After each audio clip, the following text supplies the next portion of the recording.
E aí, caríssimas pessoas, cá estamos mais uma vez na temporada de 2024 do ArtaCast. Eu estou sendo sabatinada, bombardeada por alguns convidados muito especiais. Hoje não seria diferente. A gente tem o prazer aqui de receber um grande amigo, que é quem vai me sabatinar, né? Que é um cara especial e especialista no que faz. Então, o Fábio Carvalho está aqui com a gente. No final, vocês vão conhecer bem do trabalho dele, que é focado em energia. Então, esse é o nosso especialista de energia. Tá legal porque tem essa luzinha aqui atrás de mim, então dá para lembrar o tempo todo dele. A gente vai, mais uma vez, falar sobre a nossa trilha BANI, nosso método. A gente está bem feliz porque ele já foi formalmente registrado. E aí, Fábio vai conversar comigo um pouco sobre isso. E depois a gente vai conversar um bocado também sobre energia. Então, mais uma vez, obrigada a todos vocês que acompanham a gente, deixando sempre aquele lembrete, né, que vocês já sabem que eu lá não faço muito bem isso.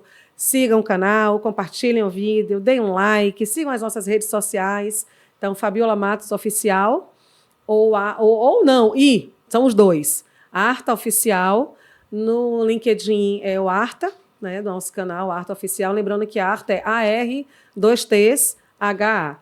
Então, vamos começar. Estou pronta para a sabatina. Vou deixar ele se apresentar, tá certo? Para vocês. Então, conte um pouquinho da gente, da sua história, e estou preparada para a sabatina. Maravilha, Fá. Primeiro, uma honra estar aqui com você. Com vocês, né? Se a galera ver depois o making off, vai ver que tem uma turma bacana aqui.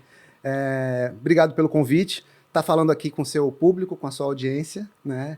E é muito gostoso. A gente vai ter um momento bacana aqui, né? Vamos nos divertir, passar informação. Vou te sabatinar. Ai, meu Deus, tem que passar nessa prova. Já passou. Eu que estou aprendendo aqui, viu? De jeito nenhum. Você sabe que é uma troca sempre. Sempre. Com certeza. Eu sou Fábio Carvalho, CEO da HC Energia.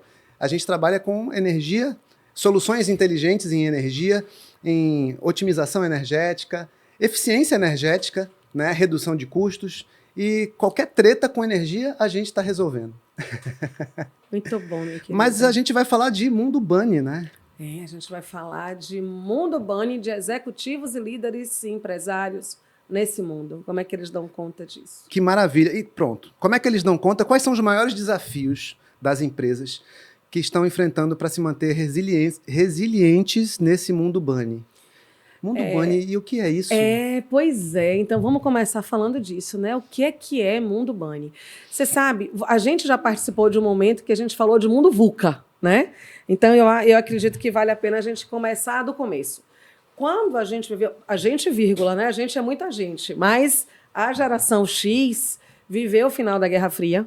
E àquela altura, na década de 80, o exército americano cunhou um termo para dizer como é que o mundo tinha se tornado pós-Guerra Fria, que era um mundo volátil, instável, né, incerto e ambíguo. E isso eram as iniciais das letrinhas VUCA. Rapidamente, o mundo corporativo se apropriou disso, de uma definição que era, né, das relações da geopolítica. O mundo corporativo se apropriou disso.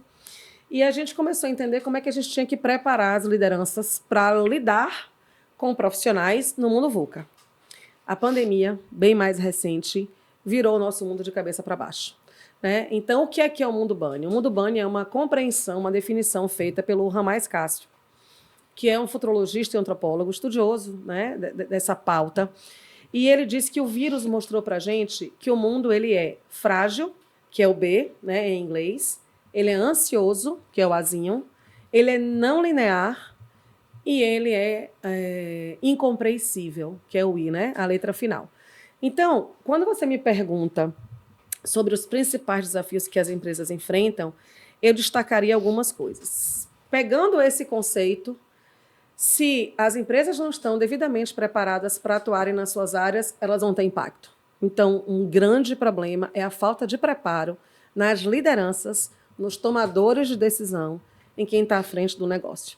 Você vai dizer assim, mas é sério que existem empresas e empresários não preparados? Bom, se não fosse, 85% das empresas não fechavam até o 2º ano de vida. Então, não é só o cenário político ou econômico, porque exatamente a falta de compreensão de como lidar com esse cenário vai contribuir para esse indicador, que é lamentável, né? A gente sabe quanto micro, pequenas e médias empresas levam o aquecimento e geram renda e riqueza no nosso país. Então, a primeira coisa é essa. A segunda coisa está vinculada à instabilidade emocional. Resiliência está vinculada a isso, a compreensão de momento, a aceitação. Então, a instabilidade emocional, a falta de gestão emocional dos empresários e executivos e de líderes, que é o nosso público-alvo, tá certo? E sempre lembrando que a Arte é uma empresa de RH estratégico, então tudo que a gente cuida é RH estratégico.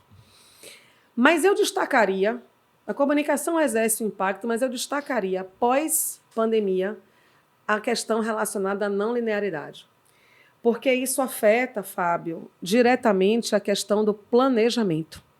Então, a gente faz hoje que tipo de planejamento? Eu posso planejar tudo e a gente voltar para a Flávia José. Se aveste não, que amanhã pode acontecer tudo, inclusive nada. Mas então eu não vou planejar? Mas eu vou planejar. Então, esse é um tema que a gente trabalha muito no método. Porque o volume e a velocidade das mudanças interfere direto na gestão emocional, interfere direto na necessidade de preparo. Então, eu destacaria essa questão da não linearidade como o ponto mais crítico para a gente dar conta na gestão das nossas empresas no mundo banho. Excelente, excelente. Você estava falando, Fá, sobre os empresários não estarem preparados, isso é tão comum no nosso país, né? Uhum. Eu me identifico muito, porque quando eu comecei a empreender, eu empreendi um sonho e depois se tornou uma empresa. Sim. Né? E essa questão da preparação das lideranças, eu acho que o brasileiro tem muito isso. Tem um sonho, vai empreender naquele sonho e acha que é isso que vai dar certo, né?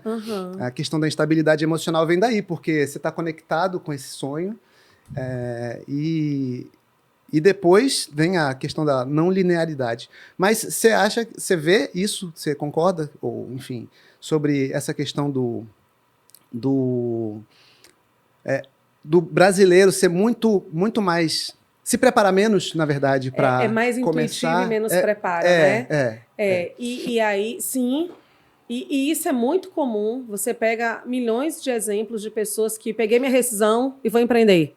Né? Eu sempre quis fazer isso, vou empreender. Viu? Sou muito bom em fazer brigadeiro, vou abrir uma brigadeiria. E assim, a gente não pode parar de sonhar. E esse é um ponto fundamental nessa discussão de gestão de emoção e de pragmatismo. Eu tenho cada vez mais gostado dessa palavra, pragmatismo, né? Porque a racionalidade ela é importante. Então, você sabe um ponto que, quando eu decidi abrir a empresa, e assim, nós somos uma empresa pequena, eu brinco muito com isso, e essa fala é constante. A gente é pequeno, mas é ousado. A gente tem na nossa base de dados empresas, o segundo maior grupo de agro do país é cliente nosso.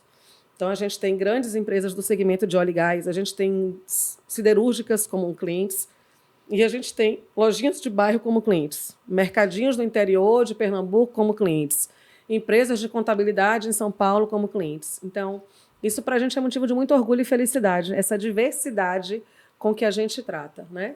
Mas você sabe que quando eu decidi abrir o negócio, resgatando um traço CDF, eu passei 3 anos me preparando. Então, eu fui fazer novo MBA, eu fui fazer Empretec, né? Eu fui fazer formação internacional numa área de desenvolvimento profissional, de desenvolvimento executivo. Então, eu fiz plano de negócio, eu fiz plano de marketing, eu fui... né, ali menininha chata que estuda, me preparando para exatamente mitigar os... Sabe a análise SWOT? A gente fez análise SWOT, fez plano de negócio, fez tudo bonitinho. Então, isso dá um conforto de que você está minimamente preparado para a estrada, porque a gente vai se deparar com coisas completamente imprevistas nesse processo. E aí, quando as coisas acontecem, eu sinto falta, e esses seriam os 2 pontos que eu gostaria de destacar para os nossos empresários, empresárias, líderes, são 2 coisas. Conhecimento nunca é demais. E a gente precisa parar de achar que sabe tudo. Você pode achar e acreditar que sabe do seu negócio, mas ainda assim o seu negócio vai mudar. Vamos pensar na minha área? Gestão de pessoas, gestão estratégica de pessoas. Eu não posso estar pautada no que Chiavenato inventou há 300 mil anos. E eu não estou desmerecendo o trabalho de Chiavenato, mas o mundo é outro, o cenário é outro. A gente muda de coisa todo dia. A pandemia ensinou a gente sobre benefício flexível. Que já acha isso? A gente representa... A gente tem a felicidade de ter parceria com a Swile, que é uma multinacional francesa e uma referência no país em benefícios flexíveis. Mudou a realidade de você conceder e pagar benefícios aos seus colaboradores. Tem um pensamento disruptivo, diferenciado no mercado, né? Então, o empresário precisa ter, o empresário e a empresária tem que ter um posicionamento de humildade E, acima de tudo, se você não tem conhecimento, busque conhecimento. Aí eu vou para Vicente Falcone. O que importa é a verdade, não é a opinião. Então, para isso, conhecimento, conhecimento e conhecimento. E a outra coisa isso está no nosso método, é um dos fatores críticos, parar de dar Neosaldina. Né? O que é parar de dar Neosaldina? Né? Parar de dar Neosaldina é o seguinte, se eu entrar aqui na sala, estamos aqui, eu e você aparecendo, mais três pessoas maravilhosas por trás, né, das câmeras, cuidando disso tudo. Se eu começasse a dizer assim, ai, gente, eu estou morrendo de dor de cabeça, eu tenho certeza que um dos 4 me ofereceria um remédio. Que eu digo que é Neosaldina, porque eu devia ganhar dinheiro da Neosaldina, né? Também porque a gente acho. está fazendo um merchan aqui, né? Tem até musiquinha, viu? Pois é. Uma musiquinha chiclete.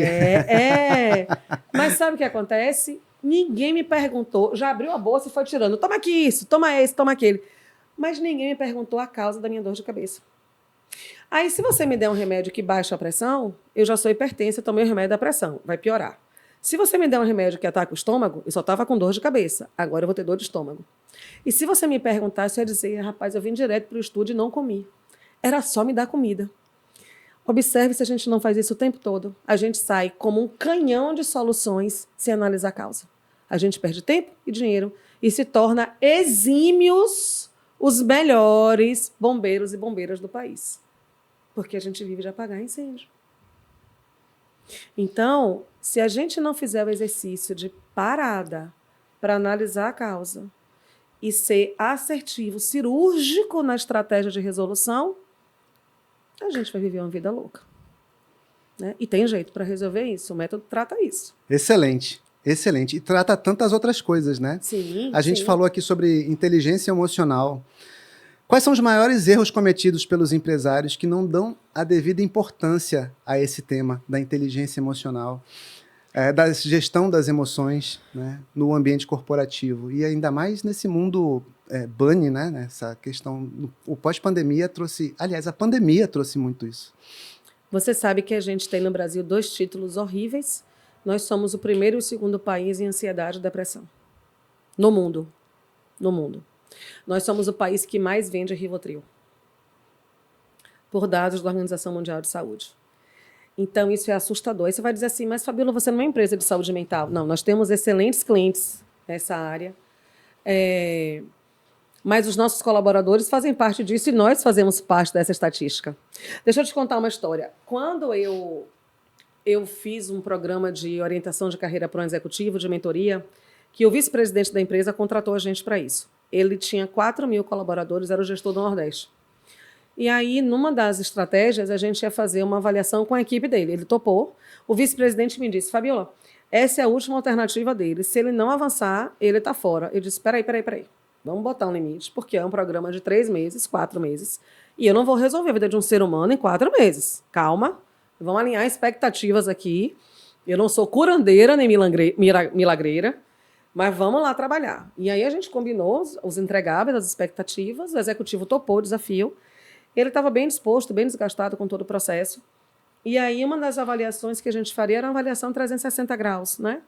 E eu vi a equipe dele. E quando eu fui conversar com a equipe, ele topou, preparou todo o processo, a equipe dele disse, Fabíola, sabe qual é o apelido dele aqui? JB. Eu disse, JB? E as iniciais dele não eram essas, era AF. Aí eu disse, meu Deus, de onde surgiu esse negócio de JB, jegue batizado? Meu Deus. Eu estou falando de uma pessoa que tinha um cargo de diretoria. Então, abaixo dele, gerentes, coordenadores e supervisores, carinhosamente, o chamavam nos corredores JB. E você sabe qual era o ponto disso?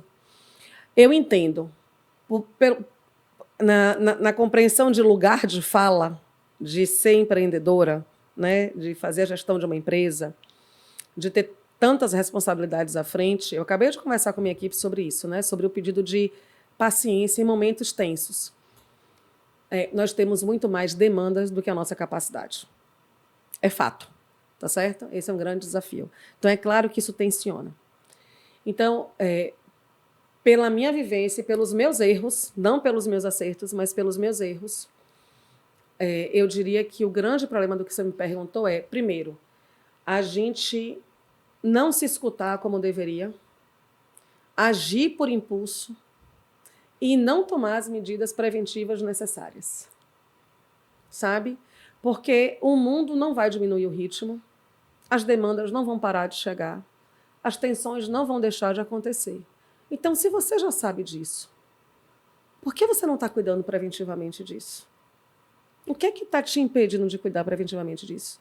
E eu passei muito tempo sem fazer isso. E a conta veio e veio alta. Veio em formato de adoecimento, de uma questão muito delicada. Então, eu sempre disse para os meus liderados, eu quero que vocês aprendam muito mais com os meus erros do que com os meus acertos. Sabe? Porque vocês podem e devem ser muito melhores do que eu. Eu sempre quis contratar gente melhor do que eu. Porque aí eu trabalho menos, né? A ideia é essa, inclusive, que esse povo que está aqui... Essa semana eu disse para elas, olha, vou trabalhar mais 10 anos para vocês enricarem, para vocês garantirem minha velhice. Porque a contrapartida é essa, né? Garantirem minha velhice cuidando de gato. Então, prevenção, gestão das emoções de maneira consciente, né? Gestão da impulsividade e, mais do que nunca, a gente, de novo, pedir ajuda. A atividade empresarial e empreendedora ela é solitária, mas você tem estratégias. Nós dois fazemos parte disso. Nós conhecemos a força de um bando. Nós conhecemos a força de estruturas profissionais de network. Então, e isso tende a nos proteger ou minimizar os estragos da tensão e da velocidade do mundo que não vão diminuir. Então, a gente tem que cuidar disso do jeito certo. Que aula, viu? Que aula. De jeito nenhum, meu querido. A gente estava falando aqui, você falou de estratégias, né? E os empresários, não gosto de generalizar, mas a gente vê muitas pessoas, muitos empreendedores, empresários, tomando decisões de forma intuitiva. Sim. Quais são as estratégias que os empresários podem tomar para tomar decisões mais estratégicas e menos intuitivas? Fábio, eu sou fã de modelo de gestão, seja ele qual for, sabe? E sou fã de uma coisinha que eu brinco e faço muito em empresas, de formação de comitês. Mas, de novo, né, com pragmatismo. Não é comitê de choro, é comitê de conhecimento. É de tomada de decisão. É da capacidade de você reunir e listar os problemas todos de uma organização e trazer... Vamos lá, vamos pensar no seguinte. Você contrata lideranças. O papel da liderança é resolver problema. Então, para que líder existe? Para resolver problema. Eu, toda vez que faço formação de liderança, digo isso. Quando o líder me diz, eu não gosto de resolver problema, eu digo, rapaz, você tem um problema. Desistir do que você faz, porque você existe para resolver problema. A liderança existe para bater meta. O que é bater meta? Resolver problema. O que é bater meta? É entregar resultado. Então, não tem para onde correr, né? É influenciar, é desenvolver pessoas, é conectar pessoas com propósito. E, gente, é um negócio extraordinariamente difícil. Então, se você não está disposto a resolver problema, você não pode ser líder, porque você existe como líder para resolver problema, ok? Então, a primeira coisa é uma compreensão clara do seu papel. Quando você monta comitês de estratégia de tomada de decisão, você vai ter ali quem você contratou, que é especialista na sua área. Então, se aquelas pessoas foram as causadoras dos problemas, elas também são as resolvedoras. É que a gente tende a acreditar que assim, vai sair da minha cabeça, eu vou cuidar só, eu vou definir de um jeito só. E você pode fazer isso coletivamente, sabe? Quando a gente estuda estilos de liderança, e são 6, à luz da inteligência emocional, o estilo democrático é um estilo extraordinário para você usar quando você não faz a menor ideia do que fazer. Não sei como resolver esse pepino. Põe todo mundo da sua equipe junto, escuta todas as opiniões, mapeia a priorização, mapeia risco de cada estratégia e você vai sair dali, no mínimo, com uma lista de medidas, de diretrizes para você avançar na resolução daquilo. Então, observe que passa por preparo, por conhecimento, por delegação. São estratégias. Método, né? Por método, por formação de comitês resolutivos. Não é bate-papo para discutir o resultado do campeonato. Aliás, é melhor não falar de futebol. Meu time não está numa fase boa. Não sei quando esse vídeo vai ser assistido. Espero que quando alguém assistir daqui a 10 anos, meu time tenha chegado a campeão do Mundial. Ai, gente, eu sou otimista. Acho que você podia fazer uma consultoria lá, viu? Eu acho também. Eu bem acho. Não vamos discutir isso, não, porque eu vou ficar inflamada com os últimos acontecimentos, sabe? Então, você pensar. Outra coisa, liderança, executiva, empresários e empresárias que não pensam em educação continuada estão no começo do fim. Não podemos abrir mão do processo estruturado de aprendizado, de apreensão de conhecimento e de desdobramento desse conhecimento para as nossas equipes. Não dá, não dá. Então, a gente resolve o problema quando a gente entende do problema, quando a gente fala sobre o problema, quando a gente se dedica de maneira consciente e coletiva a pensar em estratégias, quando a gente planeja as alternativas e quando a gente executa com eficiência. Excelente. Muito bom. Muito bom. Você falou que a aprendizagem contínua eu adoro, é um dos fundamentos, né, das nossas vidas, né? Sim, é verdade, amor. E eu digo que quando a gente para, a lei natural é a lei da evolução. Quando a gente para, todo mundo evolui, então a gente fica para trás, a gente não está parado, a gente está ficando para trás, né? Exato. Eu acho isso muito poderoso, muito forte. Você sabe que eu tenho uma angústia. Uma vez me perguntaram isso, de quais os medos existenciais que eu tinha. Eu digo, Zorro, eu vou morrer sem ler tudo que eu queria ter lido. Eu não vou conseguir abarcar todos os livros do mundo que eu gostaria de ler. Uma amiga, a gente brinca muito que uma influencia a outra em coisas legais, e ela falou do Kindle. Eu tinha maior resistência ao Kindle, né? Porque eu achava a tela escura e tal. Ela, não tem esse que a Clara levou dela para eu ver. Rapaz, eu comprei esse negócio. Eu fui para o show de Djavan. E esse show eu fui sozinha, eu comprei lá uma cadeira na mesa. Você acredite, 1h30 estou eu aqui. Oi, gente, boa noite, tudo bem? E ó, Kindle, sentada num show de Djavan, esperando. Então, o meu nível de maluquice com a leitura piorou muito depois da aquisição desse dispositivo. Para tentar diminuir esse impacto aí até o dia que eu sair deste plano. Como você falou, o mundo acelerado, né? Requer cada vez mais conhecimento. E aí, se a gente não tiver a inteligência emocional, adoece mesmo, né? E para promover uma cultura organizacional baseada no que você falou sobre liderança, nessa cultura aberta, na colaboração, como o exemplo que você deu, né? No compartilhamento do conhecimento, como você citou, né? De reunir as pessoas, eu não sei para onde vai, eu sou líder, vamos lá. Como é que eu consigo promover essa cultura organizacional com comunicação aberta, colaboração, compartilhamento de conhecimento? Não é algo inalcançável, muito pelo contrário. Não, né? Comunicação é difícil pra caramba. Se você parar para pensar, quando a gente criou o método, Fábio, foram alguns anos de estudo, assim, de reunião, de junção de elementos, foram muitos anos de toda a minha carreira, sabe? E aí, a conclusão, quando eu conheci o conceito do mundo Bunny, eu já estava inquieta com a forma como a gente qualificava pessoas, como a gente formava lideranças, né? E aí eu fiz um mapeamento, comecei a mapear quais foram os problemas que eu vi em todas as organizações pelas quais eu passei, como executiva ou como prestadora de serviço, né? Como já com o projeto da Arta. E 4 problemas a gente encontra em qualquer empresa, de qualquer tamanho, de qualquer porte. Você vai falar para mim sobre isso, sim ou não? Falta de preparo nos líderes? Sim!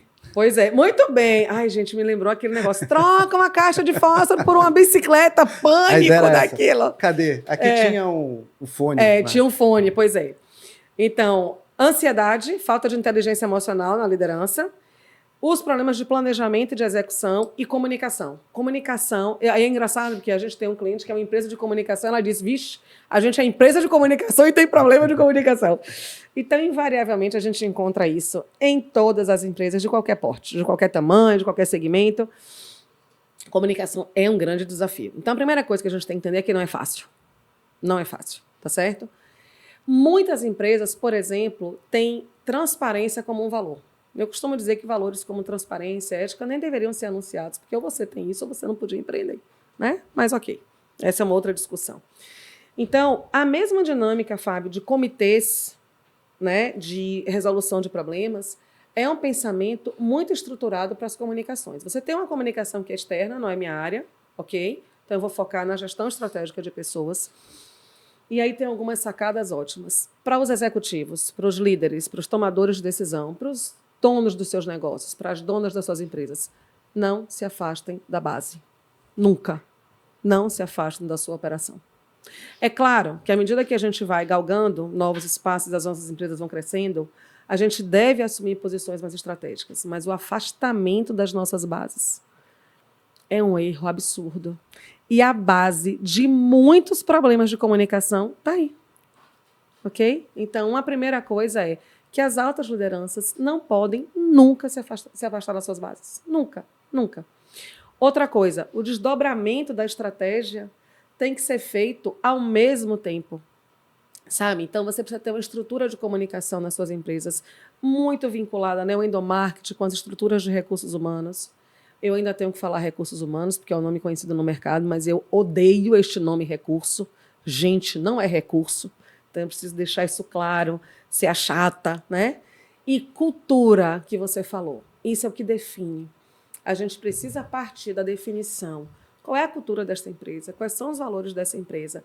Como nós estamos comunicando, mas mais do que comunicar, é como é que nós estamos vivendo isso no dia a dia. Então, de maneira clara, defina um dono para essa área, defina uma pessoa de natureza estratégica, analítica, envolva todos os níveis. Você não tem que comunicar só para a liderança e esperar que ela desdobre. Essa é uma comunicação formal, mas você pode ter responsáveis. A gente enfrentei um desafio, uma época que foi assim, surreal. Nós vivemos num segmento em que eu atuei por 10 anos, a primeira greve daquele segmento. E a alta liderança cometeu o equívoco de se fechar numa sala e resolver tudo sozinha. Enquanto ela estava fazendo isso, a ruína acontecia. A liderança anterior era fortemente voltada para pessoas. Eles voltaram para assumir aquela situação de caos. Eram 4.000 colaboradores parados. E a primeira coisa que ele fez foi envolver todo mundo, de cada um dos níveis da operação, na resolução do problema. Em 2 dias o problema foi resolvido. A partir dali a gente foi, claro, construindo, porque o impacto foi grande, mas a paralisação a gente conseguiu acabar em um dia, na verdade, foi um dia de estratégia, um dia de execução, porque as pessoas entenderam que tinha que envolver todo mundo.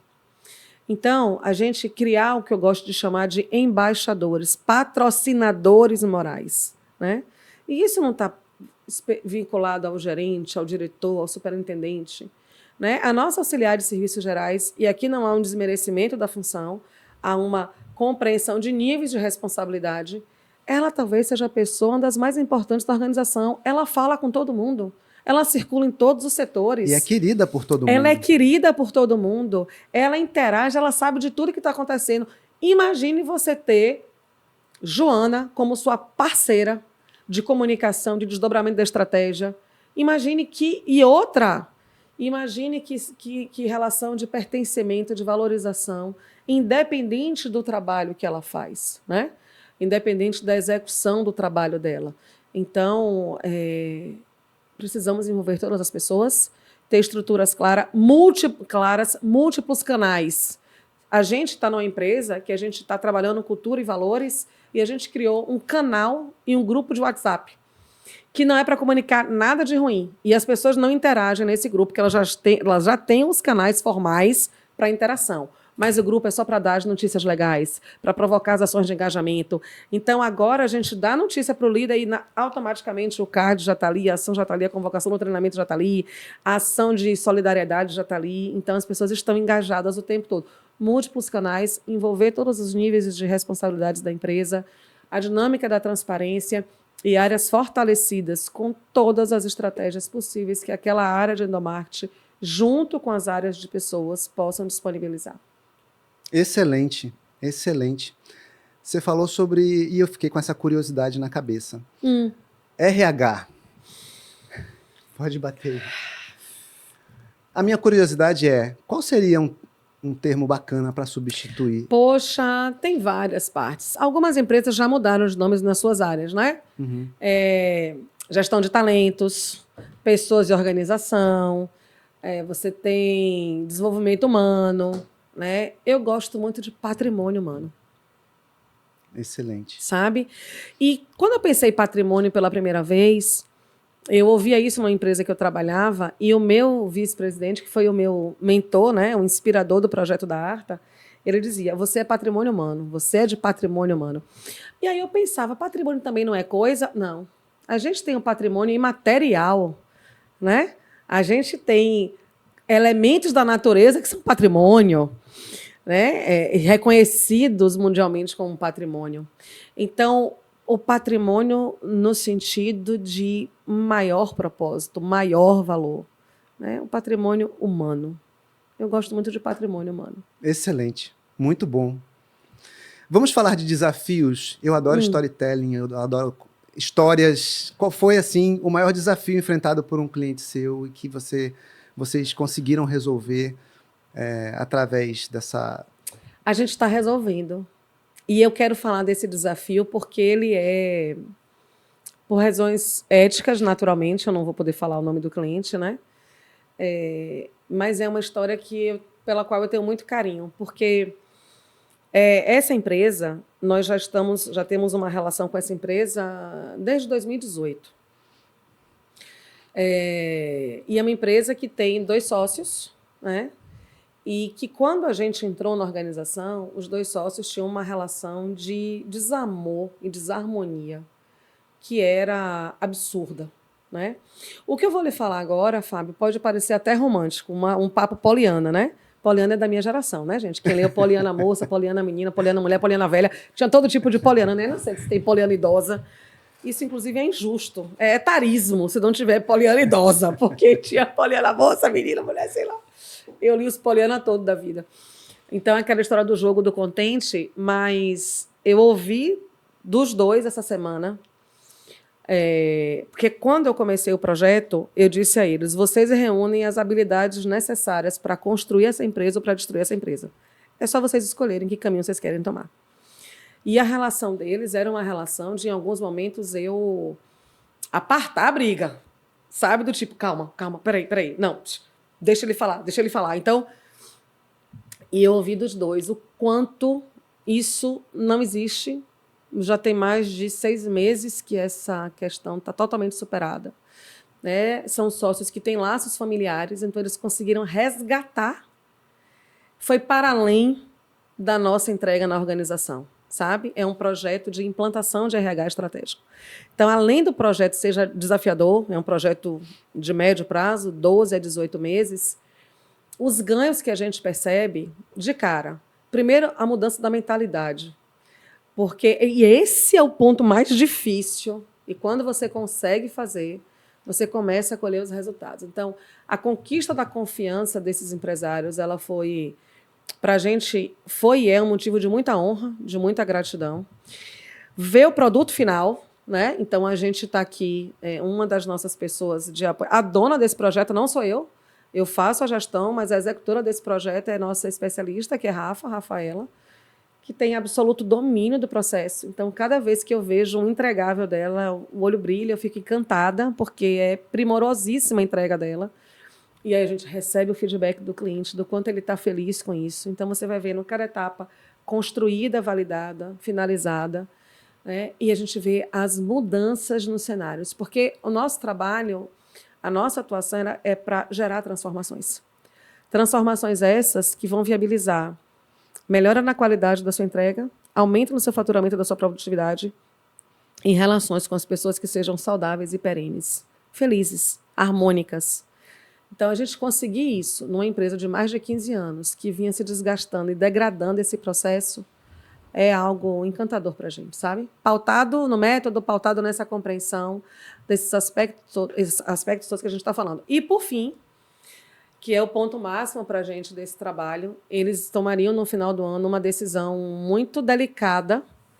Nós apontamos os contras dessa decisão, fomos bem críticos, um dos sócios entendeu, o outro não entendeu, seguiu adiante com a decisão, e a decisão se revelou um problema de absoluta gravidade, né? E no último encontro, no nosso trabalho, ele reconheceu, pediu desculpas e até fez uma brincadeira, né, sobre não permitir, que nós não permitíssemos mais que ele tivesse qualquer posicionamento semelhante àquele e da necessidade de retomar e de acolher aquilo. Então, assim, é muito bom, porque o meu ganho material, aquilo pelo qual eu sou paga, a gente está entregando, mas esse é o ganho material. Esse é o faturamento que a gente não mede, mas que esse é o que faz a gente dormir em paz, com a sensação de ok, aquilo que me foi dado para colocar à disposição do outro, tá. Não é eu gosto muito de Paulo, eu sou especialista em Paulo Freire, né? Tenho um absoluto respeito por ele como educador. E ele dizia uma coisa sensacional, quando perguntavam para ele se ele não era vaidoso. Ele dizia que não, mas que ele sentia uma alegria contida de saber que ele estava no caminho certo. É isso. É essa alegria contida de estamos no caminho certo, sabe? É isso. Excelente, excelente. Legal que esse case abarcou aí um exemplo, uma história de uma empresa que você falou que os sócios tinham uma relação familiar, né? Tem uma relação familiar. E imagino que isso represente a maioria das empresas, 75% a maioria das empresas brasileiras são do familiares. pessoal que está assistindo a gente aí. Sensacional, excelente, excelente. E como você falou, né, faz a gente dormir com aquela sensação de realizado e faz a gente acordar com a energia ainda maior. Sim, né? sim, sim. Eu digo isso para minha equipe direto. Eu disse, gente, a gente trabalha muito aqui e a gente passa um monte de aperto, como todo mundo, né? Mais ou menos, mas como todo mundo. Mas é muito bom o que a gente faz do nosso trabalho. É muito bom trabalhar, faturar, produzir, gerar, contribuir para o país, gerando renda, né, para as pessoas, gerando emprego, gerando riqueza para os nossos clientes, com o tipo de entrega que a gente faz, sabe? Então, é muito bom, é muito gratificante.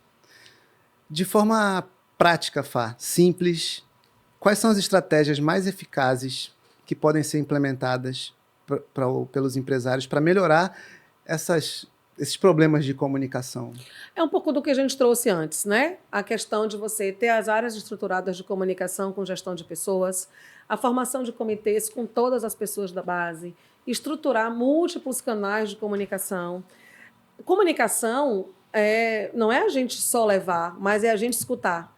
Então, a criação de espaços onde os colaboradores possam trazer, possam contribuir. Quando você estabelece, por exemplo, um modelo de gestão que todo mês você faz a apresentação de resultados, isso é uma das melhores coisas para você fazer com todos os níveis da operação, porque você alinha o conhecimento. Todo mundo sabe o que está acontecendo com uma área ou com outra.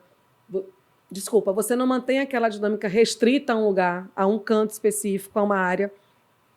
Tem empresas que fazem apresentações de resultado direcionadas para as altas lideranças. É um equívoco. Define isso para todo mundo. Imagine você sentar com o seu operador de logística, junto com o auxiliar de faturamento, junto com o analista comercial, e tudo, as três áreas estão relacionadas. Se eles estão juntos entendendo o tipo de problema e dificuldade que um ou outro setor enfrenta, é claro que eles vão ter uma condição e uma relação muito melhor para se apoiarem, para construírem essas relações que sejam saudáveis e para resolver problemas quando eles acontecerem. Né? Então, todas essas estratégias tendem a tornar a sua dinâmica de trabalho mais cooperativa, né? Colaborativa, mais transparente, mais próxima. Então, você vai diminuindo os impactos, né? da tensão, do nervoso, da aceleração do dia a dia. A gente falou mais cedo sobre épocas, sobre VUCA, BANI e essa constante mudança do mundo tecnológico, né? O que as empresas podem fazer? E aí eu penso, você falou da geração Z e tem outras gerações, né? Um desafio, todo mundo trabalha junto numa empresa, né? E esse crescimento, né, constante, esse avanço tecnológico constante, é um desafio, né? O que as empresas podem fazer para se manterem atualizadas e competitivas, né? Educação corporativa. Não tem outra resposta. Agora, a educação corporativa não é colocar a criatura trancada numa sala de aula. Né? Esse é um dos produtos da Arta. Quando a gente monta um programa de educação corporativa numa empresa, a gente tem uma sigla da nossa área, né? Levantamento de necessidade e treinamento. Aí você vai lá e levanta todo tipo de treinamento que a pessoa precisa. A gente trabalha nas empresas com 2 níveis de competências, né? Hard skill, competência técnica, soft skill, competência comportamental. Aí o bichinho não sabe fazer Excel. Eu tenho que sempre explicar isso, né? Porque a gente tem audiência em outros estados. Bichinho, gente, é uma coisa bem baiana e é uma coisa carinhosa. Não é nada pejorativo, não, tá certo? Quando a gente fala bichinho, a bichinha é uma coisa carinhosinha, né? Bem baiana. Nosso e baianês. Bem nordestina, bem baiana. Eu estava fazendo uma palestra. Onde foi que eu estava falando sobre isso? Eu não sei se foi foi para um público.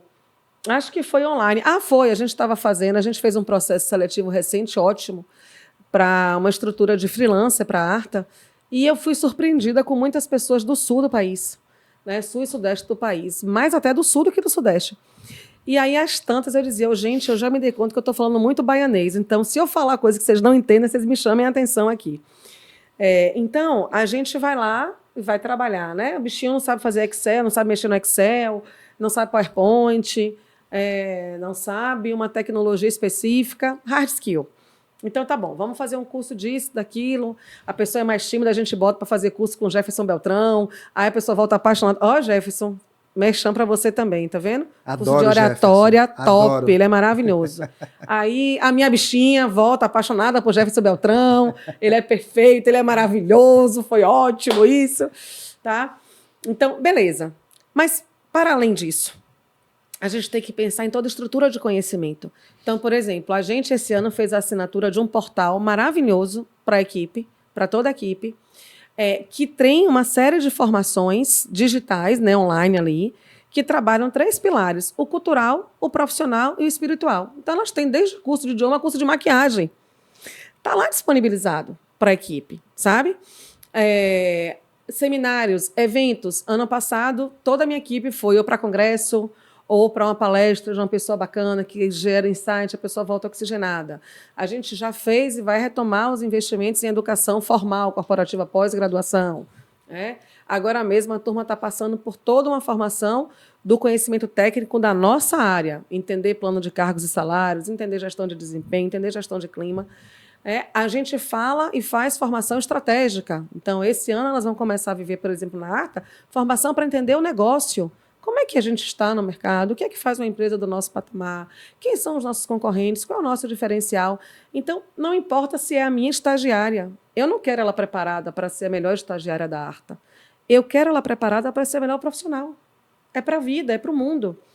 Então, é pensar a educação corporativa da maneira mais ampla possível. E preparar, monitorar esse desempenho, monitorar esse acompanhamento, fazer com que as pessoas ensinem o que aprenderam, porque essa é outra coisa extraordinária. É assim que a gente aprende. A gente aprende ensinando. É a melhor forma da gente assimilar, né, usando a linguagem aí de Piaget, acomodar o conhecimento e reproduzir o conhecimento. Então, não adianta, gente. Não é só na experiência, na porrada. É claro que a experiência ensina muito. Mas a grande questão, a grande sacada da educação corporativa estruturada é que você gera consciente e estruturadamente momentos de pausa para a pessoa molar o machado. Para daí depois ela cuidar, não desbravar floresta, coisa nenhuma, mas para ela construir casas, construir pontes. Boa. Boa. E o conhecimento constrói pontes, né? Total. É indiscutível. Tem uma piadinha ainda, mas vale amigo na praça que dinheiro na mão? Mas eu também acho. Você sabe que a ignorância é um troço cômodo. Eu ouvi isso uma vez numa esfera espiritualista, né? A ignorância é uma bênção. Porque quando você é ignorante, você pode botar a culpa no Satanás, no capeta, seja qual for a entidade. Tem gente que bota a culpa em Deus. Em Deus, né? Ou você pode colocar, sei lá, foi o espírito que me pegou, foi o fantasma, foi a cuca eu tenho medo até hoje. Tudo. Eu tenho pavor da cuca. Eu descobri que eu tinha medo de jacaré, porque a cuca era jacaré. Eu não sabia que a cuca era jacaré. Quando eu descobri que a cuca era jacaré, eu entendi meu medo de jacaré. E eu só descobri que a cuca era jacaré há muito pouco tempo. Isso foi uma coisa assim, eu digo, minha infância toda eu não sabia que a cuca era um jacaré. Bom, nesse momento, a Rafaela que tá ali sentada... Veio um funk na minha cabeça, né? Tá ali dizendo que conversa aleatória é essa. Pois essa é uma outra coisa da minha cabeça, né? Fora as musiquinhas. Mas, rapaz, a cuca é um jacaré. Enfim, a cuca é um jacaré. Eu tenho um pavor de jacaré. Eu fui para Orlando. Já que eu falei do jacaré. Rapaz, eu fui para Orlando. Eu tô dirigindo em Orlando. Disney, aquele negócio todo. Sabe o Dique do Tororó? Você tá passando aqui no Dique, de repente... um jacaré. Mas não era um jacaré, era um alligator. Aquele bicho enorme, um crocodilo, andando assim nessa frente. Eu paralisei no carro, eu estava dirigindo, eu digo, minha Nossa Senhora, e o jacaré vai me pegar, porque é claro que para mim ele comia o pneu, o carro e eu, na sequência, né? Gente, não tem condição do jacaré. Bom, voltando, a gente estava falando exatamente... Como é que eu vou lembrar agora? Da música, cuidado com a cuca, que a cuca te pega daqui. Te pega depois lá. Pode editar esse vídeo, né? E ela falando e botando a cuca. Não vamos fazer isso, não. Não vamos fazer isso, não. Eu estava falando da ignorância, que é uma bênção. Aí você passa a saber alguma coisa. Aí você não pode mais se esconder atrás da ignorância. E às vezes eu acho, aí eu acho mesmo, né? Ou acredito, que inconscientemente a gente se mantém na ignorância porque dá muito trabalho e dói um bocado a descoberta que a responsabilidade é toda sua. Se mover para fora da zona de conforto. Né? Ampliar, né? Ampliar. Essa zona, porque é para a gente estar, mas ela tem que ser ampla. Então, permanecer ignorando é uma boa desculpa, porque encarar requer coragem. Excelente, excelente. E os empresários? A gente estava falando disso, estava falando de inteligência emocional, né? Ansiedade, enfim. A gente já falou sobre inteligência emocional aqui hoje, mas mais especificamente, qual a importância do empresário ser emocionalmente inteligente, né? No ambiente corporativo? A gente vê grandes empresários, o pessoal diz assim, uma pessoa fria e tal, pessoas que vêm de longe, né? Quem convive com eles sabem que não. Aquilo é inteligência emocional? Depende. Mas com toda certeza, se ele não for, se não houver ausência de empatia nele, ele ganha, por exemplo, numa coisa que eu fui aprender na dor e na porrada, e que é meu ponto de vigília. Sabe a história do aprender com os meus erros? Todos os erros que eu cometi na minha vida, sem exceção, ainda no mundo corporativo, como executiva e como empresária, foram fruto da impulsividade. Todos, sem exceção. Então, a importância é exatamente você tirar a emoção da tomada de decisão. A gente tem 3 mapeamentos comportamentais, né? Um deles é o PDA. A gente usa muito para executivo. E aí lá você avalia a inteligência emocional e no pilar da inteligência emocional, você entende se a pessoa tende mais a incluir a emoção na tomada de decisão ou se ela é mais racional. Então, o que a gente chamou de frio, que é mais racional, é importante porque você desacelera, desaquece. Você está no trânsito. Se você não tem uma boa gestão emocional, o cara te xinga, você vai parar o carro e querer dar um tapa na cara dele, procurar uma confusão, ou os psicopatas e sociopatas vão lá e tiram a vida de outra pessoa no trânsito por causa de uma fechada. Porque é um comportamento completamente, né, distorcido. Você traz isso para o mundo corporativo e baixa um pouquinho o nível, você tem um empresário tomando decisão impulsiva, não perguntando, não escutando, acusando sem base, não reunindo dados necessários para a tomada de decisão, porque o pânico, a tensão, o desespero. Já vivi tudo isso. Ansiedade, né? Ansiedade. Ansiedade, né? Versus o foco a gestão lá no emocional. futuro, a gestão emocional. Então, quando a gente falou lá atrás de prevenção e de pensar preventivamente, é para evitar que você tenha uma tendência emocional. Isso desestabiliza você, a equipe, o processo. Isso te faz confiar em quem não devia confiar. Isso te faz procrastinar decisões que deveria tomar. Né? Você quer ver uma coisa, já que a gente falou de empresa familiar, que eu vejo em muitos clientes, são as pessoas atuarem de maneira paternalista, porque deixam a emoção e os vínculos pessoais serem maiores que a decisão profissional. Daí que advém uma frase minha: confiança não substitui competência. Não adianta você ser a pessoa que eu mais amo, que eu mais gosto, com quem eu mais interajo, mas não está preparado para aquele desafio. Então, olha aí a importância do pragmatismo e da racionalidade para aquela tomada de decisão. A gente só tem que ter cuidado que todos os extremos são perigosos, né? Então, eu também não posso ser um poço de racionalidade que não consiga ter uma relação empática, que é diferente de mergulhar na emoção ou deixar que qualquer emoção distorcida, né? Raiva, tristeza, medo, ansiedade, distorcida não, mas as emoções densas, todas elas tendem a nos acompanhar. Eu não posso tomar decisão nesse momento de calor. Então, uma coisa que eu aprendi foi identificar os meus gatilhos e fugir quando um deles é disparado. Então, eu tenho muita dificuldade com irresponsabilidade, por exemplo, minha ou do outro. Rapaz, alguém mentir para mim é motivo de eu ter um surto psicótico e me acusar de uma coisa que eu não fiz. E o quarto gatilho é a injustiça. Eu tenho uma pegada fracos e oprimidos que me coloca em cada confusão. Eu fico tomando dor que não é minha. Meu filho dizia: mãe, pare de se meter. Tinha um carnaval, o cara brigando com a mulher. Eu digo: epa! Então é um negócio de maluco. Maluco, maluco, maluco. eu aprendi a recuar. Porque se eu ficar, a conduta não vai ser adequada. Então, eu sumo para depois eu voltar mais plena e conduzir aquilo. Então, de novo, você precisa se reconhecer, precisa refletir sobre isso e descobrir e implementar estratégias que minimizem esse impacto. Né? Então, imagine o risco de um grande empresário. Não vamos longe, não. Eu conheço 2 empresas nas quais eu atuei que entraram com processos de recuperação judicial porque os empresários eram extremamente vaidosos, motivados por status e todas as decisões eram extremamente paternalistas. Quebraram 2 empresas. Uma delas chegou a ser a maior das Américas. Porque os erros financeiros, ou de comunicação, ou de marketing, só foram um desdobramento técnico da essência do problema, que estava na conduta desses empresários. Só uma curiosidade, era empresa familiar? Não era empresa familiar. E a questão de se conhecer, de se reconhecer, como você falou, né? Mais uma vez a gente está falando do conhecimento que transforma, mas aí um conhecimento de si mesmo. Esse ponto que você falou, que eu falei com vocês agora, da importância, né? A gente lida no mundo executivo com um termo que é muito preocupante, é o desvio, mas eu gostaria de chamar a atenção para isso, que é a psicopatia corporativa. A gente tem que ter muito cuidado com isso, porque o número não é pequenininho, não. A gente está falando de 4%, é significativo. E profissionais com esse perfil são altamente motivados por poder e por status. Não tem nenhum problema você ter poder. É bom, desde que você o use sabiamente. Se a gente for bem clichê aqui, a gente vai falar de Hitler e de Gandhi. De exemplos de poder, de liderança, usados de maneiras completamente distintas, né? Sendo bem clichê, mas para facilitar o entendimento.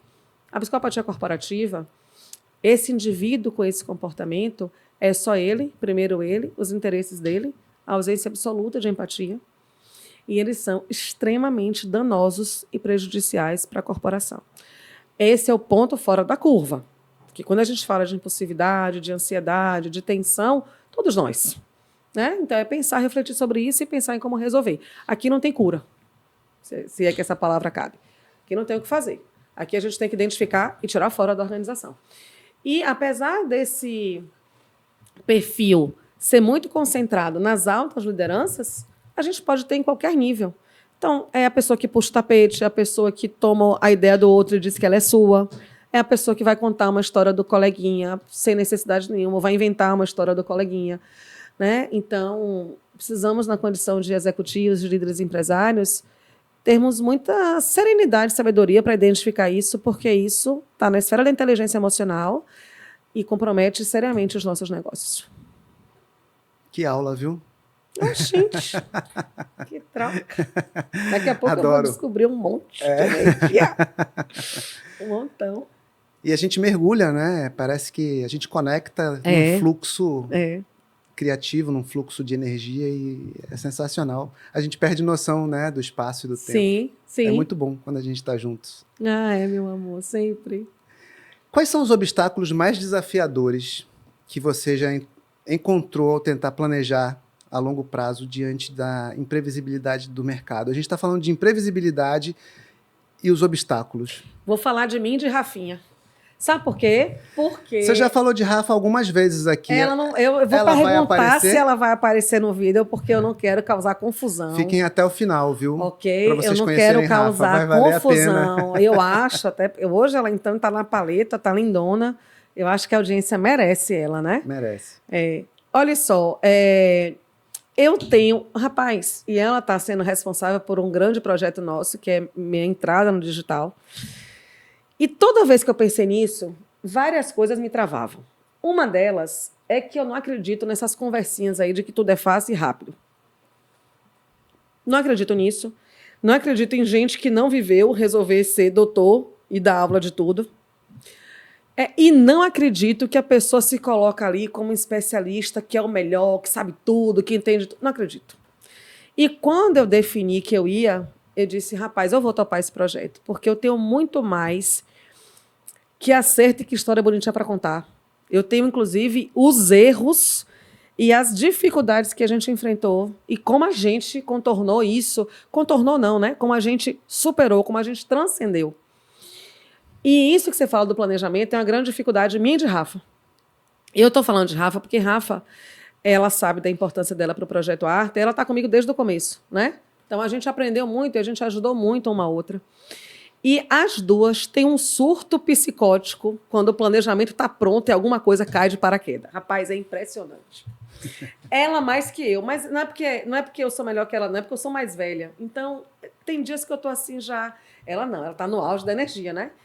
Mas essa coisa do você planejou e, de repente, você quer ver uma coisa, não vai dar outra. Eu vou fazer com ela o que um amigo fazia comigo. Quando eu estava agoniada, ele chegava para mim, antes de falar comigo, jogava chocolate, que nem você joga osso para cachorro. Ele pegava um pedaço de chocolate e jogava assim. Aí dizia, come. Aí eu pegava o chocolate, comia ele. Então, não tenho notícia boa para te dar, não. Aí eu comecei a... Aí ele, toma, come outro. Eu digo, o que é isso aqui? Aí agora eu vou fazer isso com ela. Eu vou levar paçoquinha ou jujuba para dizer, Rafa, porque quando eu digo... pede moleque. Como é que está a sua agenda hoje? Menino, essa é a pergunta, é o começo da confusão. Porque ela antecede que tem coisa nova, sabe? Então, e aí, Rafinha, como é que está a sua agenda hoje? Porque já tenho coisa para colocar. Mas a gente evoluiu muito nisso. E a resposta à pergunta é a inflexibilidade do planejamento. Então, uma coisa que a gente trabalhou muito, eu aprendi isso estudando para depois colocar em prática. E é como eu digo para a minha equipe, a gente tem que planejar planejando o imprevisto. Mas como assim? Que conversa maluca é essa? Você não tem um controle exatamente por isso. Então, quando a gente faz planejamentos rígidos, a gente está caminhando para o insucesso. Se eu tenho 8 horas de trabalho, eu não posso planejar milimetricamente 8 horas de trabalho. Veja, eu gosto muito, e os especialistas em gestão de tempo recomendam isso, planejamento semanal. E lá na Arte a gente faz assim. Então, a gente, sexta-feira, monta o nosso planejamento da semana seguinte. Tem algumas diretrizes que já são do mês, então a gente já sabe que toda segunda eu tenho essa pauta, toda sexta eu tenho aquela pauta, beleza. Mas você acorda e você não sabe das surpresas que a vida tem para lhe oferecer. Que podem ser boas e que podem ser desastrosas. E você vai ter que se adaptar. Então, uma grande dificuldade, e aí eu acredito que esse é o grande aprendizado da pandemia, foram muitos. E que o Mundo Bunny retrata isso fortemente na não linearidade.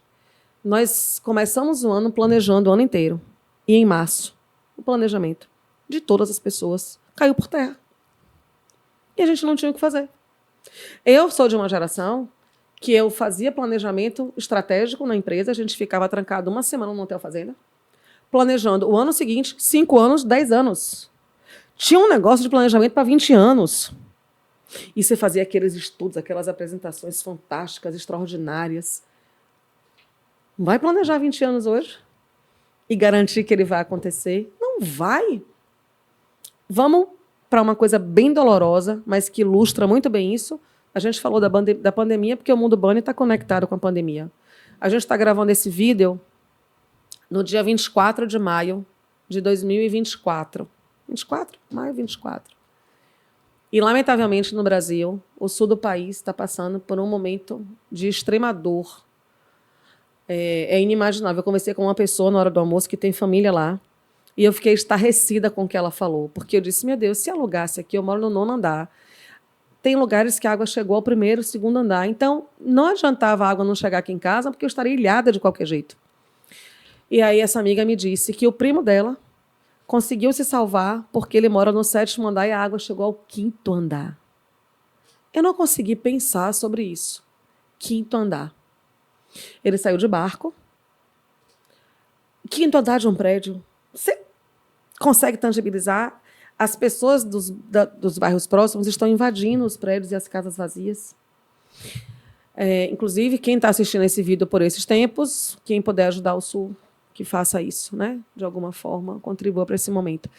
Então, como é que você planeja? O que é que essas empresas agora, com planejamentos rígidos, vão fazer do que pensaram para o ano? Eu estou fazendo referência à catástrofe, mas você pode ter uma notícia maravilhosa. Você tinha sua semana toda planejada e chegou um cliente outro dia para a gente dizendo que tinha um projeto com 100 vagas para a gente rodar. É uma notícia maravilhosa, mas você tem dúvida que bagunçaria toda a rotina? Então, a gente precisa ter. E aí, a grande palavra... Aí eu vou para o budismo, eu vou para a filosofia budista, que é assim, aceitar a impermanência da vida e aceitar o aqui e agora, sem qualificar como bom ou ruim. É o que é. Eu tenho uma frase com eles, minha mãe até disse que aprender essa frase comigo. É o que tem para hoje. Então, vamos cuidar do que tem para hoje. É claro que isso não significa que a gente viva no modelo laissez-faire. O que der, o que acontecer, nem numa pegada Zeca Pagodinho. Não é isso. Mas a gente precisa ter inteligência científica de método para saber que ele tem que acontecer, mas que a gente tem que ter sabedoria para flexibilidade. Se a gente for sofrer com as mudanças, do mesmo jeito que eu não posso ser líder, se eu não gosto de resolver problema, eu não posso existir nesse mundo, porque a palavra de ordem do mundo é mudança. Excelente, excelente. Eu gosto de comparar muito, Fá, com o alpinismo e uma montanha. A gente vê que lá no topo é a nossa meta, é para onde a gente traça, faz o nosso planejamento, e a gente começa a escalar e tem imprevistos ao longo do caminho. Aham. A gente não sabe se vai por aquele caminho que a gente gostaria. Claro. Talvez descubra, talvez não. É mais certo que o incerto prevaleça, Aham. por conta das infinitas possibilidades, né? É a lei de causa e efeito, mas se abrindo também para as outras possibilidades. Então, se a gente vai escalar uma montanha, querendo ir por aquele lugar, por aquele lado, e de repente a gente precisa mudar o rumo, mas, como você falou, mudar o rumo sem tirar os olhos do topo da montanha, Claro. que é o objetivo. E tem uma outra coisa nessa linha de filosofia búdica que, se a gente parar para refletir, a gente tem controle sobre quase nada da vida. Precisamos começar a aceitar isso e aceitar isso emocionalmente, inteligentes emocionalmente, para fluir melhor. E isso, para mim, e eu estou falando por um aprendizado que eu preciso e que é de uma constância. É engraçado que eu sempre fui meme entre os meus amigos, porque se tem um compromisso às 17 horas, eu chegava na porta às 16h59 e tocava a campanha às 17 horas. E eu comecei a atrasar para as questões sociais. E aí, agora, o motivo de piada é... Eu cheguei atrasada no meu aniversário desse ano. Então, o povo dizia, não é possível, todo mundo chegou e ela está atrasada. E antes, o que era um motivo de sofrimento, está pacificado.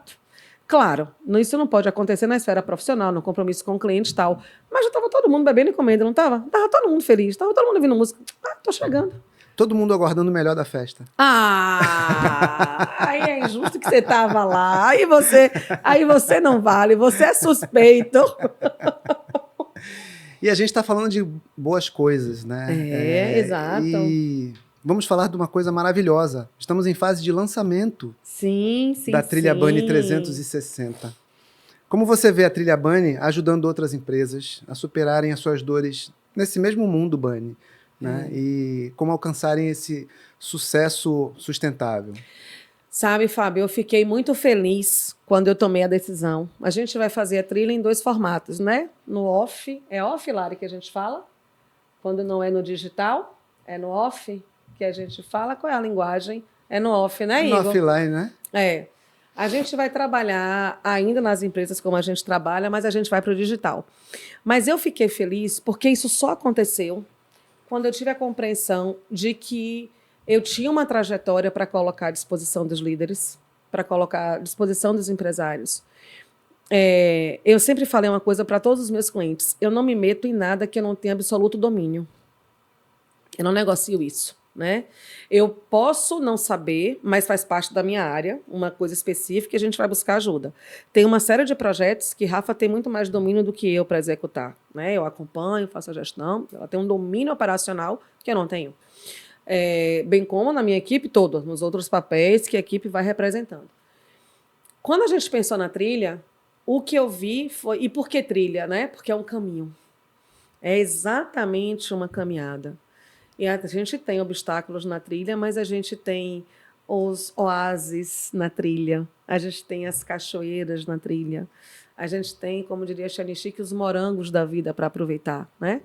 A gente tem aquele pôr do sol. Eu morei em Angola e eu lembro que a primeira vez que eu vi o pôr do sol em Angola, eu me emocionei profundamente, porque era uma coisa que eu nunca tinha visto, era aquela coisa do Rei Leão, aquele sol laranja, vermelho, grandão, naquele marzão azul, uma coisa fascinante. Então, é uma caminhada. E essa caminhada ela é fruto de mais de 30 anos de carreira. Então, o que eu coloco à disposição do empresário e do líder é, a gente tem 3 públicos claramente definidos. Então, para quem nunca liderou, para quem acabou de ser promovido, ou para quem está numa função que quer liderar, você tem que viver o método Trilha Bunny, porque eu lhe asseguro que você vai sair pronto para liderar. Esse é o primeiro público que a gente vai atender com a trilha. O segundo público é aquela pessoa que já lidera, que já atua como executivo, mas está desconectado do desafio do mundo Bunny. Então, essa cara, vai vir para cá, para o método, para se conectar com essa realidade pós-pandemia. E o terceiro público, que é o público de empresários, né, os donos das empresas, as donas das empresas, precisam viver o método para entender o seguinte: se você não entender estrategicamente gestão de pessoas, você está jogando fora 33% do seu faturamento, ou está deixando de garantir essa entrega. Porque o seu sonho empresarial, aquilo que você decidiu fazer, aquilo que você construiu com muita luta, com muita batalha, aquilo que você coloca grana, tempo, sua saúde, não vai ser executado por você sozinho. Vai ser executado por aquele elemento que é o que a Arta cuida, que é o seu maior patrimônio, que é quem faz acontecer, que são as pessoas. E cuidar de gente é cuidar de estratégia de pessoas. Então, o que esses empresários vão aprender no método, passando pelos 4 pilares e descobrindo o nível de intensidade em que eles atuam em 46 fatores críticos, porque a gente criou um método para essa mentoria que mapeia 46 fatores críticos da liderança, divididos em 4 pilares. É o quanto você está preparado para estrategicamente cuidar das suas pessoas, quais são os gaps da sua empresa, o que você precisa fazer para transformar essa realidade e como você garantir de maneira saudável e perene o crescimento e o faturamento dos seus negócios. A gente não é abraçador de árvore no RH. RH estratégico, como a palavra diz, é estratégia. É garantir que o seu planejamento estratégico, aquilo que você definiu para o seu negócio, aconteça. Então, a pergunta é só uma. Se você vai fechar a sua turma no dia 16, no dia 17 ou no dia 18 de junho. É só se é no primeiro, no segundo ou no terceiro dia. Não é se, é quando. Essa é a única questão. Excelente, excelente. E para finalizar, vamos de mensagem? Qual mensagem que você gostaria de transmitir para esses 3 públicos que você citou, né, para os empresários, sobre os benefícios que eles podem adquirir, né, através dessa abordagem e do trabalho que a Arta vem Muito bom. fazendo? Primeiro, conhecimento. A gente defendeu aqui, e de maneira estruturada e científica, a importância do conhecimento. E o bacana é que a gente vai fazer isso coletivamente. Então, a primeira coisa é que você vai encontrar uma rede de apoio. O conhecimento ele vai começar por você, porque a gente vai fazer 2 mapeamentos comportamentais do perfil desse profissional e o mapeamento no método.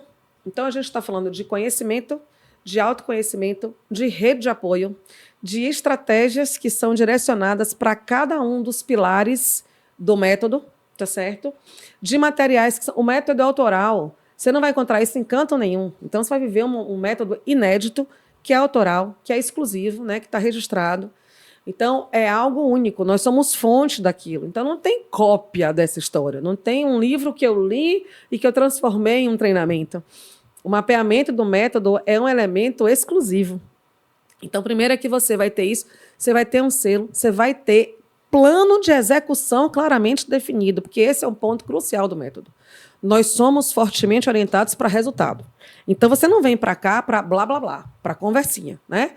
Tem uma turminha do RH que eu falo de abraçador de árvore e fica zangado comigo. Está matando o processo do acolhimento. Eu não estou matando nada. A gente continua a área de acolhimento, mas eu preciso ter um pensamento estratégico para negócio.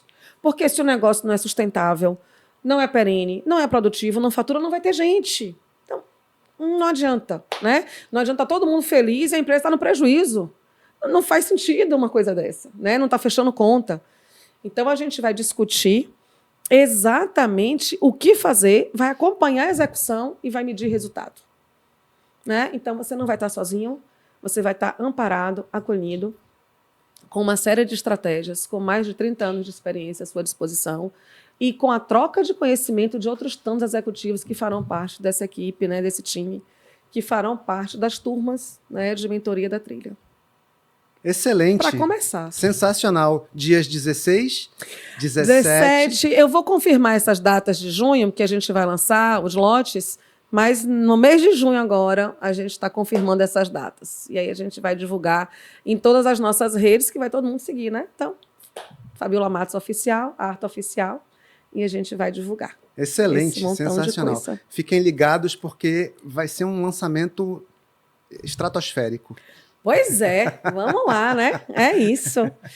Excelente. Rapaz, tudo certo na sabatina. Muito obrigado. Eu passei. Estamos finalizando aqui a primeira fase do ArtaCast. Muito obrigado, Fabiola e equipe. Nossa, que repórter maravilhoso! Meu Deus, que entrevistador sensacional! Que honra! Meu amigo, muito obrigada por ter topado esse convite. Foi uma alegria ter você aqui. E agora a gente vai discutir energia. Maravilha. Então eu vou fazer uma pausa para a gente molhar a garganta, mas fique aí. Tem um negócio de uma vinheta que deve entrar, uma edição, esse povo aqui esperto que sabe disso. E se ligue, porque a gente vai discutir energia. Ah, e tem mais, deixa eu falar de energia. Você está pensando que esse negócio de energia solar, que o povo bota placa, não sei o quê, não, não. É mais que isso. É para todo mundo. Isso está vinculado às nossas necessidades elementares, seja de pessoa física, nos nossos casos, das nossas empresas, está vinculado à sustentabilidade. E vale para todo mundo. Então, segura aí, que a gente já volta para discutir energia. Né? Ninguém vive sem energia. Né? Isso, exatamente. Então, vamos lá.